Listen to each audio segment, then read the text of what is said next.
Have you tried every single diet with no success? Well, I've got something different for you. I want you to try this instead. And this is building habits that are actually going to lead to a healthier lifestyle, and all the results that you want are just gonna come as a byproduct of that. And I'm gonna teach you exactly how to do that with this.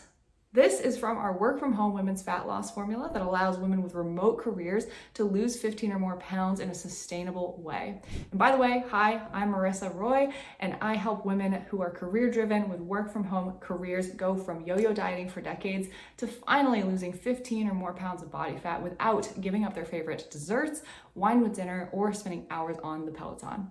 Let's get into it, YouTube fam. So habits. What are habits? Healthy habits are things that we often tend to underestimate that have the utmost power in our overall results and the way that we stick to our goals. And so habits are things like regularly getting your body up and moving throughout the week. Habits are things like, generally speaking, having more nutrient-dense whole foods in your diet, like lean proteins, fruits, and vegetables. Habits are things like drinking water throughout the day, getting to bed at a reasonable time, having a good routine around that, waking up and having a morning routine, your stress management practices, how you deal with stressful situations, as well as just being able to tune into your own body and ask yourself, am I hungry right now? Do I need a meal? Do I need a snack? What do I need? Versus relying on external cues. Things like meal plans and macros and tracking. Those are the things that we all think are the solution to weight loss, when really the habits of looking inwards at ourselves and what we need is a skill that we need to build. The reason why these habits are so pivotal is because I've seen it in our clients at PCC. Every single client that we work with has come in and they have done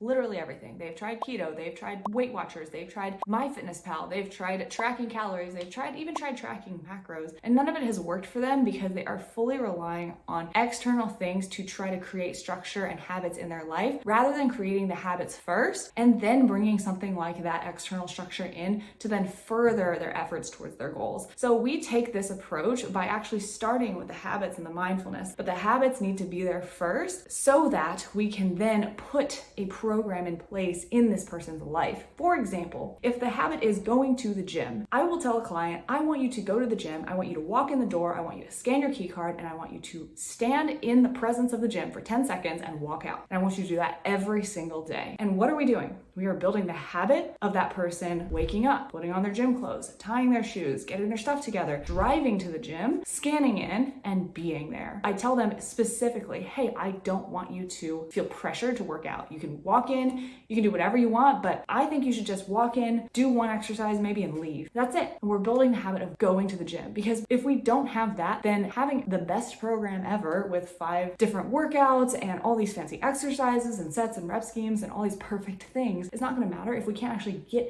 our physical body into the gym at all. Does that make sense? Cool. So our habits, right? We need to have those first. Our second thing that we need to do before we move into any sort of program, any sort of regimen, is to have mindfulness. Mindfulness is the practice of being able to actually observe our thoughts, not necessarily react to them, but just see what they are. And this is extremely, extremely powerful. And what we need to do is insert a pause, a pattern interrupt in between our actual thought and any action that we take. If we can do that, we will be successful in literally almost any area of life, and most definitely fitness. Here's an example. If I am stressed and I am going through one of the most stressful days of my life and I don't have mindfulness in place, what I'm going to do is I'm going to get stressed and I'm going to feel really emotional. I'm going to feel very triggered. What am I going to do? I'm a stress eater. So I go right to the pantry and I go start grabbing things and just eating because I am stressed. If we implement that pause, then what is going to happen is we are going to stop for a second, say, I am emotional. That does not necessarily mean that I need to take action. I am stressed, but that doesn't mean that I have to emotionally eat or stress eat. If we can call ourselves out on that, observe the thoughts, observe the stress, and not actually get swept away in it, we will become so powerful in our consistency with our overall diet and exercise routines,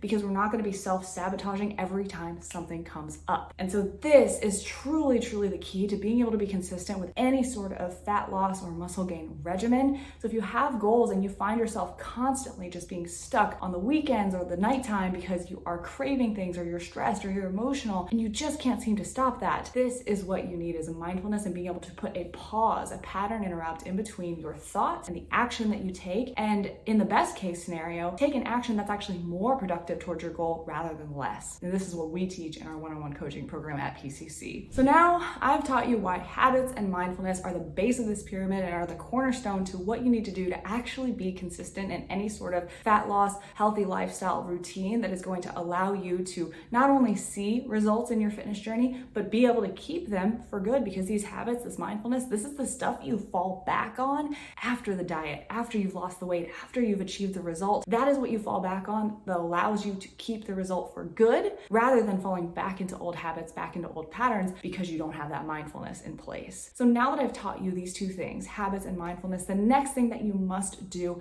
is go ahead and hit the subscribe button if you liked this and it provided you value. I'm going to be creating content like this every single week for you guys, and I cannot wait to see you in the next video. So hit subscribe, and I will see you in the next one.